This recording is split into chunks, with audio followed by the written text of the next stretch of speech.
Hey,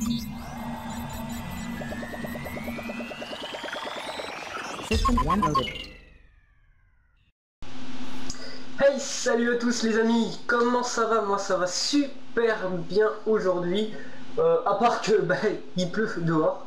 Donc ne sachant pas quoi faire, j'ai décidé de vous faire une petite vidéo, une très courte même je vais dire.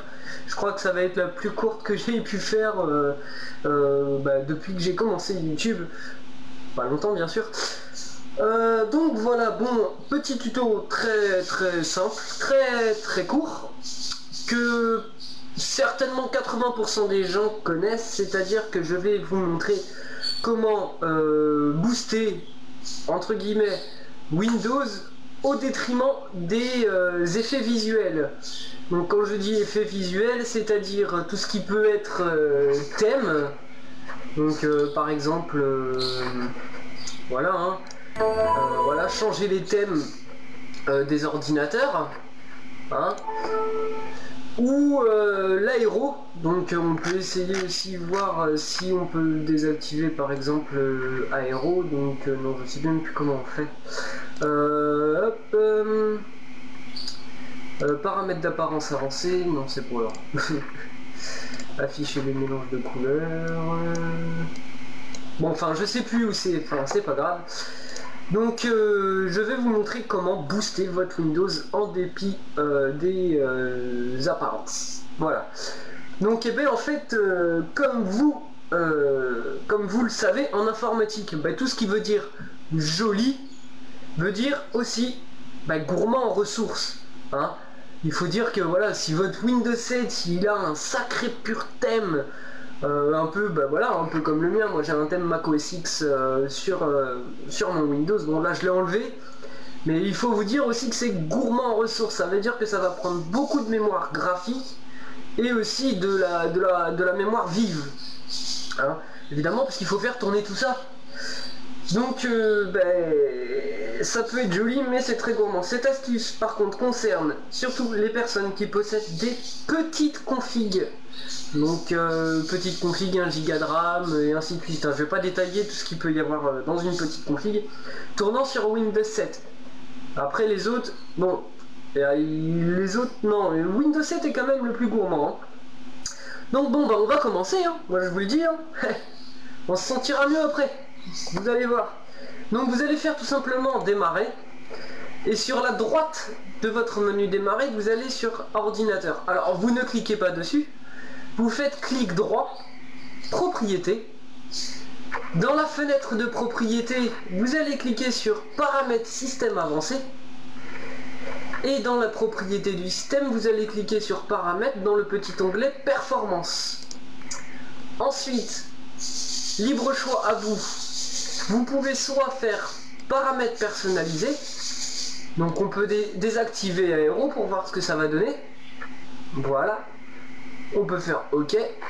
Voilà, ça va pas donner grand chose. Mis à part que les fenêtres ne se cachent plus quand on la bouge. Voilà. Vous pouvez désactiver la transparence. Donc là, si on fait appliquer, voilà, les fenêtres ne sont plus transparentes. Qu'est-ce que l'on peut faire d'autre aussi? Donc enregistrer les miniatures dans la barre de tâches, bon ça c'était déjà désactivé pour moi. Enfin voilà, bon c'était pas le truc que je voulais vous montrer, donc c'est vraiment pour les personnes qui ont vraiment un ordinateur qui rame plus que tout au monde. Vous allez tout simplement cliquer sur ajuster afin d'obtenir les meilleures performances. Alors vous allez voir, hein, ça va pas forcément être très beau, mais au moins votre PC ne buggera pas, ne ramera pas. Vous faites appliquer, ce qui va changer tout au tout votre apparence de Windows. Alors comme je vous dis, hein, ça va être très moche, mais voilà, quand on veut de bonnes performances, il faut savoir hein, ce que l'on veut. Hein. Vous faites OK, et ici vous faites encore OK, vous pouvez tout fermer. Et maintenant je vais vous montrer comme quoi que ça booste un petit peu Windows. Bon, moi ça, même avec aéro et tout ça, avec la meilleure apparence possible, je ne ramerai pas, puisque j'ai quand même un bon PC, on va dire. me vante pas, j'ai pas un pur PC, mais j'ai un bon PC. Donc on va ouvrir tout simplement les documents, voilà, hein, et ils arrivent instantanément. On peut en ouvrir plusieurs encore, hein, voilà, hein. Hop, ça ne lag pas du tout, hein, le temps de réponse est parfait. On peut ouvrir aussi deux petits logiciels, voilà. Lecteur Windows Media s'ouvre instantanément et Windows Media Center aussi, hein. Donc voilà, hein, c'est moche, certes, mais bon. Faut savoir ce qu'on veut, si on veut de bonnes performances en ayant un PC assez basique, voilà. Donc sur ce, c'est la fin de la vidéo. Je peux t'inviter à liker la vidéo si tu as aimé, ou bien à disliker si tu n'as pas aimé, ou que tu as trouvé que j'étais trop chiant. Non, je déconne.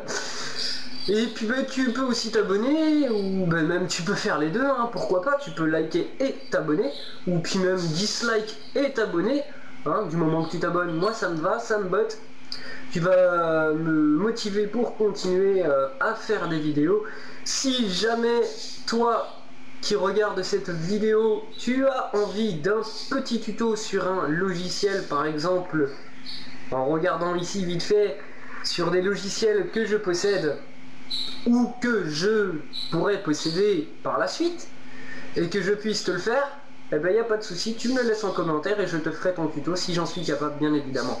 Évidemment, si c'est des nouveaux logiciels, laissez-moi tout de même le temps de me familiariser au logiciel, et ce sera avec plaisir que je vous ferai des tutos. Voilà, sur ce, c'est la fin de la vidéo. Je te dis à bientôt pour une nouvelle vidéo.